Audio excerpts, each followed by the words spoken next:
প্রিয় শিক্ষার্থীরা, যারা 2026 সালে এসএসসি পরীক্ষার্থীরা আছো, তারা নতুন নবম শ্রেণী এবং দশম শ্রেণীতে যারা আছো, তাদের জন্য আজকের আমার আয়োজন। সারা বাংলাদেশে যতগুলো বোর্ড আছে, সে সমস্ত বোর্ডে কিছু গুরুত্বপূর্ণ প্রশ্নের সমাধান আমরা আজকে করব। তো কথা না বাড়িয়ে মূল কাজে আমরা যারা শুরু করবো। আমাদের এখানে বলছে 1 থেকে 20 পর্যন্ত সকল বিজয় সংখ্যাগুলোর গড় কত। তাহলে আমরা 1 থেকে 20 পর্যন্ত বিজয় সংখ্যাগুলো গুনবো।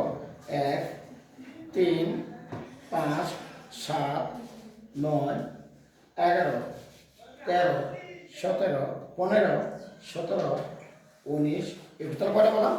11টা। কয়টা? 11টা। তার প্রথম সংখ্যা যোগ শেষ সংখ্যা। শেষ সংখ্যা কত আছে? 21। 21 গুণ পদ সংখ্যা কত? 11। ভাগ কত? 2।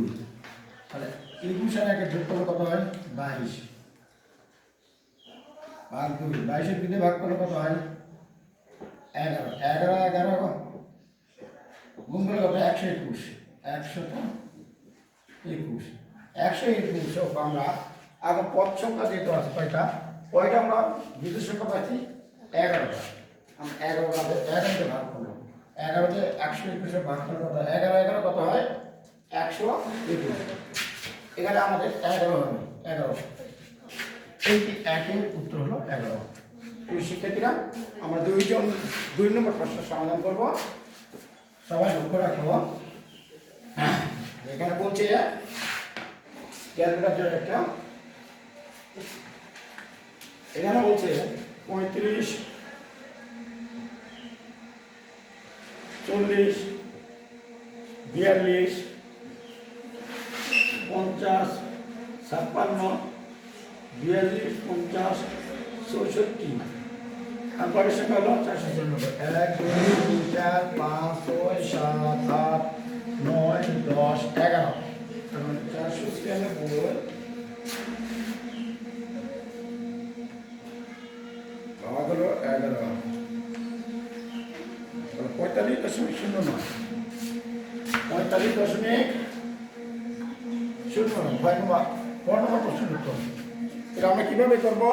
আমরা সবগুলো সংখ্যা যোগ করলাম।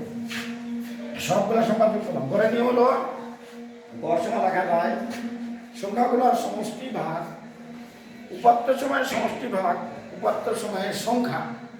উপাত্ত সময়ের সমষ্টি ভাগ উপাত্ত সময়ের সংখ্যা। সবগুলো যোগ করে আমাদের এসে 496। কারণ কয়টা সংখ্যা? 11টা। তাহলে 11 দিয়ে ভাগ করলাম। ভাগ করে আমাদের ফল আসলো 45.09। 2 নম্বর বুঝতে পারছো? 3 নম্বর অঙ্কটা দেখো, সংখ্যাগুলোর মধ্যে কত। এখন সংখ্যাগুলো দেখা লাগবে ঊর্ধ্বক্রম অনুসারে সাজিয়ে পাই। আচ্ছা, বাংলা কিচ্ছু লেখা দরকার না, যেহেতু শর্ট করবো আমরা। তাহলে সবচেয়ে ছোট সংখ্যা কত? সবচেয়ে ছোট সংখ্যা কত? সবচেয়ে ছোট সংখ্যা 9। তারপরে কত আছে? 9 কাটে দিলাম। 9 পরে ছোট সংখ্যা কত? 11। কত? 11। তারপরে কত? 11 কেটে দিলাম। 12 আছে? নাই। 13 আছে? 13। 1 3 13 কেটে দিলাম। 14 আছে? 14 2টি আছে। 1 2 14। 1 4 1 4 14। তারপরে কত আছে? 17। 1 7। কয়টা সংখ্যা? 2 4 6টা সংখ্যা। 2 4 6। তাহলে এটার নিয়ম হলো 1 2 3 অর্ধেক আর অর্ধেকের চেয়ে একটা বেশি। অর্ধেক আর অর্ধেকের চেয়ে বেশি। আর অর্ধেক মানে কি? 3 পদ। আর অর্ধেকের চেয়ে বেশি কত?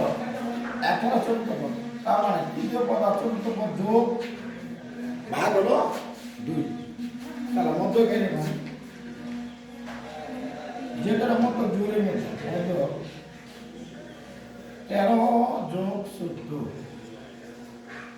ভাগ 13 14 করলে ভাগ 4 গুণ 26 আর 27। 27 ভাগ 2। 4 দুগুণ 26। 13.50। এই যে 13.50। 13.50। বুঝতে পারছো আশা করা যায়। 4 নম্বর প্রশ্নটা দেখো।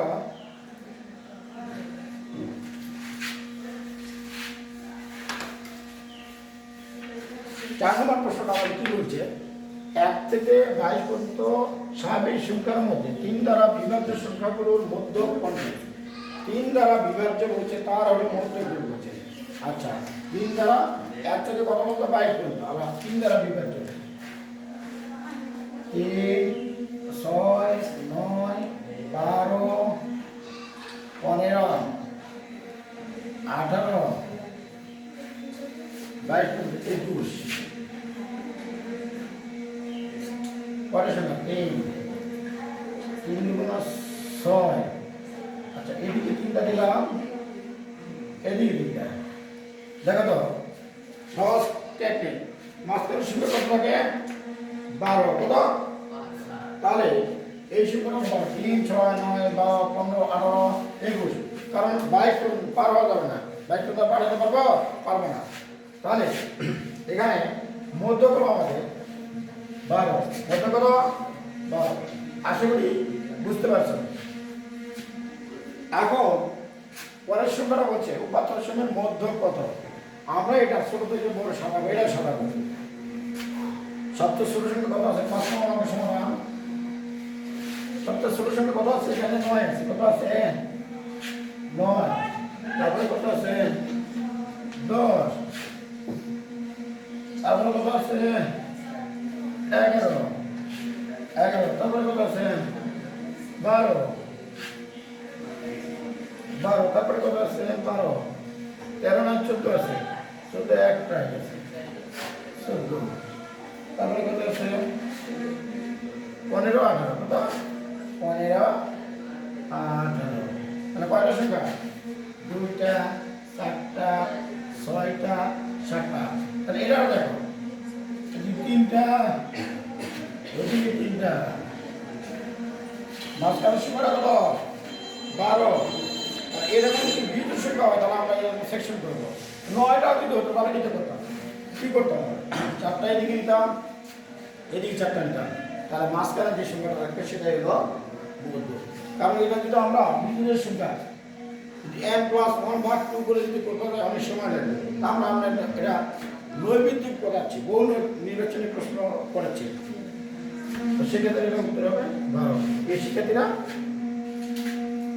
আশা করি সবাই বুঝতে পারছো।